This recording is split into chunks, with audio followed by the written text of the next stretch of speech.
Good evening and welcome to Wednesday Wisdom. My name is Michael Scott and this is Cortney Lemke, and we are here to talk about wisdom tonight. So what did you bring? What's your wisdom for the week, Cortney? My wisdom for the week? Yeah, just throw it out there. Go. Shooting in front of a camera for the first time is hard. And I hate introductions. It's the worst, right? It's all good. Yeah. You know, when the conversation gets going, I think it makes up for it. But that getting started is hard. It's like an old lawnmower. You're like, and eventually, like, you get it going, but it takes a couple make it times. into a dance, and you just feel better about the whole situation. A dad dance. Yeah. Kind of like your dad. You don't know the lawnmower, right? Or the shopping cart. Oh, I don't know the shopping cart. I've ridden in a shopping cart. Shopping cart. Speaking of dumb things that we've done.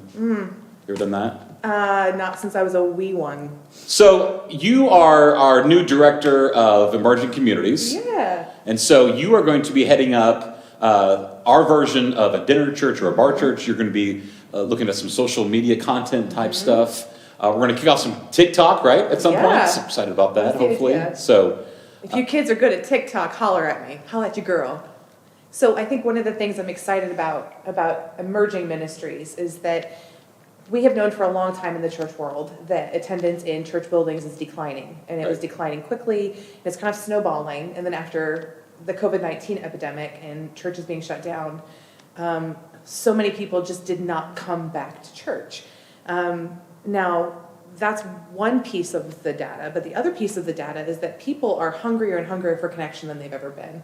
So the irony is that they're hungrier for connection than ever, but they're not going to church, which is the traditional method of kind of being connected within your community.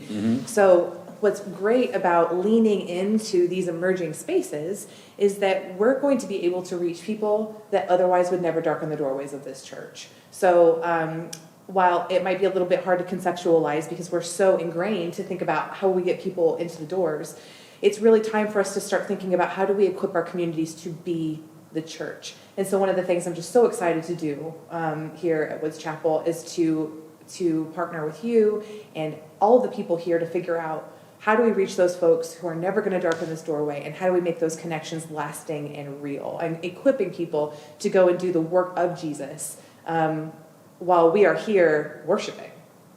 Right. Yeah.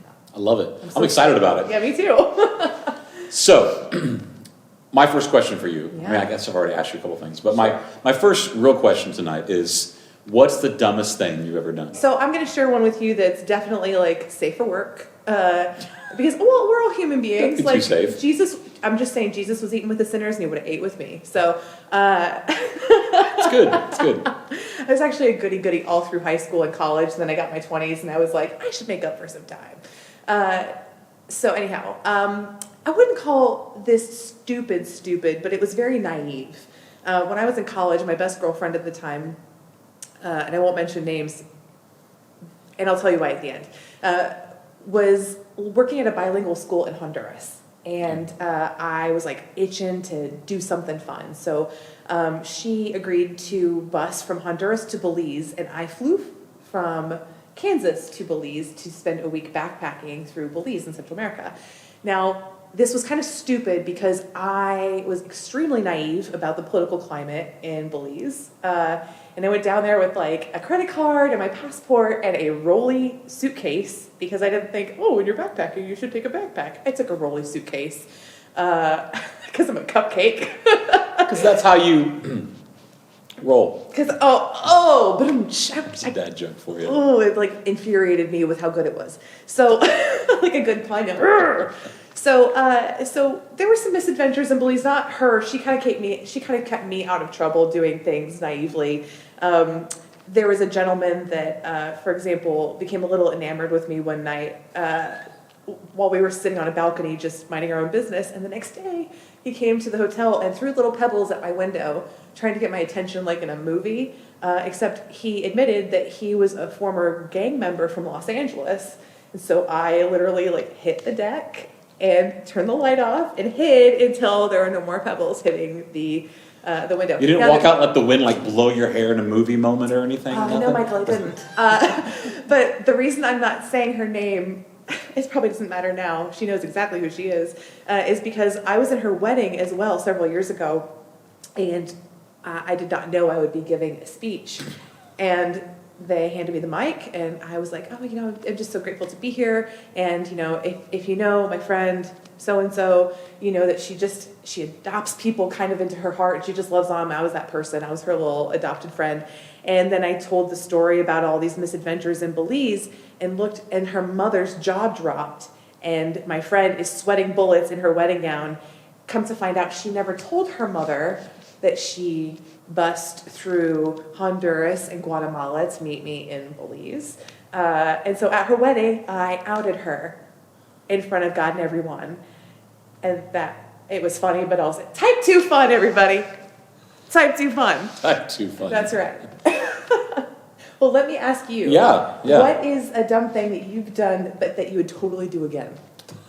That I would totally do again. I told you I had a doozy for you. Yeah. I want to know one that you'd do again. That I would Even if you wouldn't necessarily recommend that someone else do it. So, when I was probably 14, I went snow skiing. And I tend to be a little adventurous. Well, let's back up. I tend to take risks.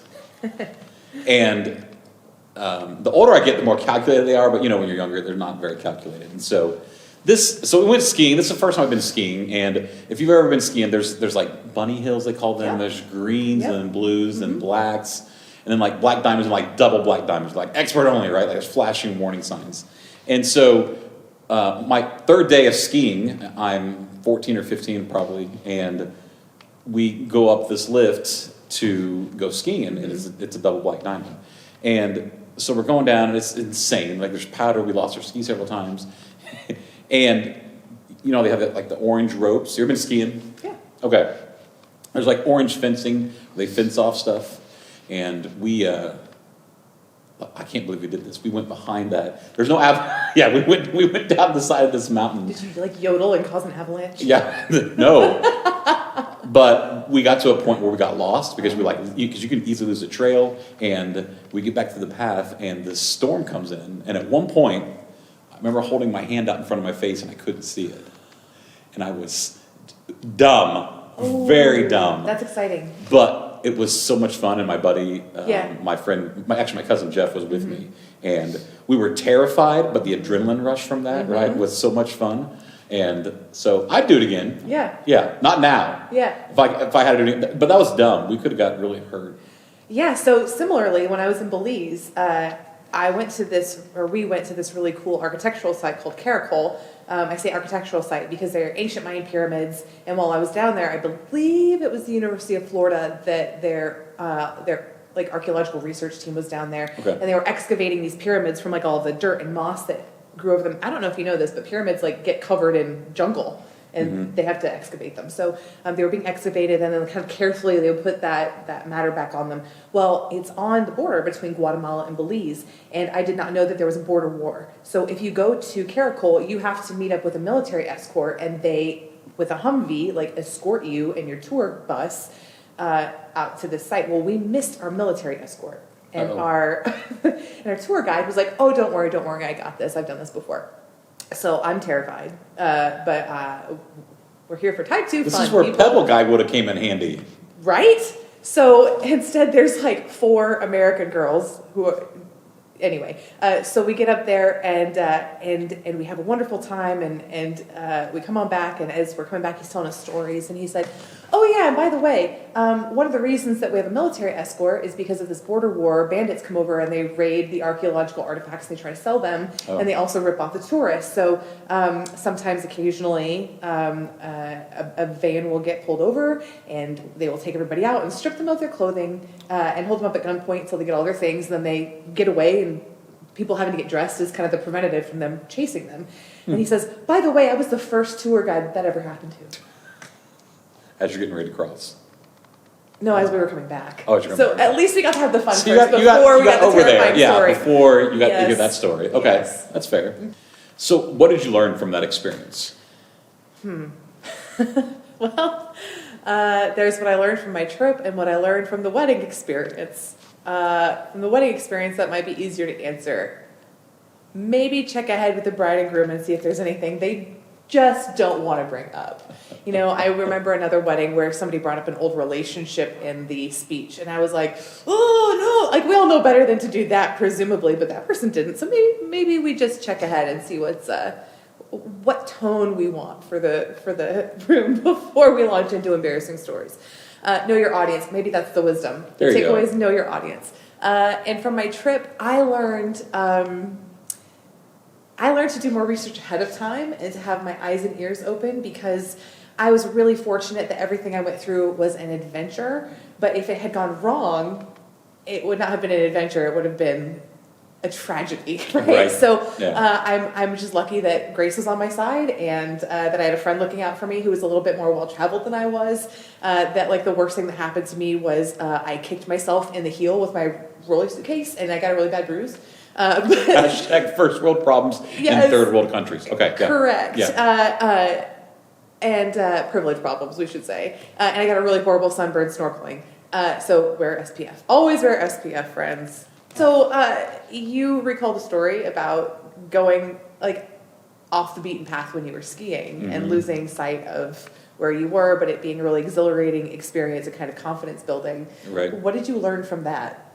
So my cousin was with me, and so if I'd have been alone, like that would have been horribly terrifying and scary, but I wasn't, so it was nice that I had somebody with me, right? So always take a buddy. But this leads to my faith too, right? Never live life by yourself or in isolation. Yes. That's probably a good life lesson learned from that scenario. Is life is dangerous, it can be tricky, it can be disastrous by yourself. If I wouldn't have had him, especially when the storm hit, we could hear each other and we were yelling, because we're skiing down a double black diamond with moguls. Buddy! Yeah, and we were yelling, trying to listen to each other, right, and not hit trees. And so that's probably the wisdom I gained from that experience. You know, it's interesting that you say that, because that reminds me of something that I hear, especially church folks say all the time. And I want to demystify this. I want to deconstruct this myth. I have heard people say, well, God doesn't give you more than you can handle. Now, I don't know about you, but I have been in experiences where I definitely had more than I can handle. And I'm not saying that's God's fault, but I think it's unhelpful for us to think that God doesn't give us more than we can handle. Because if you hadn't had that buddy, who knows what would have happened to you that day. And there have probably been other situations in your life where if you had not had that connection or support, you don't know what would have happened to you. And my response to that is, I do believe that we get more than we can handle, but God always sends community and support so that we never have to do it alone. And so I think that would be, if I were listening to your sermon on the time you went skiing, that would have been my little takeaway, my little jot down on the bulletin, as it were. Well, and I think I love that, because this lets us dig in a little bit about a statement like that it's used a lot. Well, because like this is how we really get wisdom, right? Because we just hear these little syllogisms, if I use that word correctly, and we don't actually think about what we're saying. Right. Go on, sorry. No, it's like there's this image of God doling out tragedy. Right, when you say something. 2 for you. Hey, Job, 4 for you. Right. And there's some biblical analogies that would lead people to, there's stories that we read about that lead people to think like that. Like the Job story, right? Like God and the devil are fighting over Job, and I'm going to do all these horrible things. And it's a story. It wasn't. That story shows up in a lot of other places other than just the Bible. But it's a story to be learned from. Yes. Not that God is doling out tragedy to people. And the point isn't that God's doling out tragedy. It's exactly what you said. That the point is that God provides community. God provides people in our path and in our life. My takeaway from Job is that it's about God's constancy. Because no matter what happens to Job in Job's life, I mean, life continues to flourish around him regardless of his circumstances. Right. God is good all the time. And the enemy we paint as this external devil, but we all have a little voice in us that asks those questions. I had that conversation today. Well, would you look at that? but yeah, I think that's a perfect example of no matter what we're going through, our God is good and constant and always our companion, regardless of our circumstances. That's my takeaway from Job. We'll come back to that. We'll do that in another episode. Who and what is the devil? Ooh, good stuff. Yeah. Juicy. And does the devil cause stuff to happen? This is juicy. Yeah. So, thank you for joining us this week. I want to invite you back to come join us next week, where we dig into some more tragedy in our own lives, some stupid stuff we've done, and maybe some wisdom we gained from that, please let us know the dumb things that you've done. We'd love to hear your stories and hear about maybe life lessons that you've learned through dumb things that you've done and how you've gained wisdom.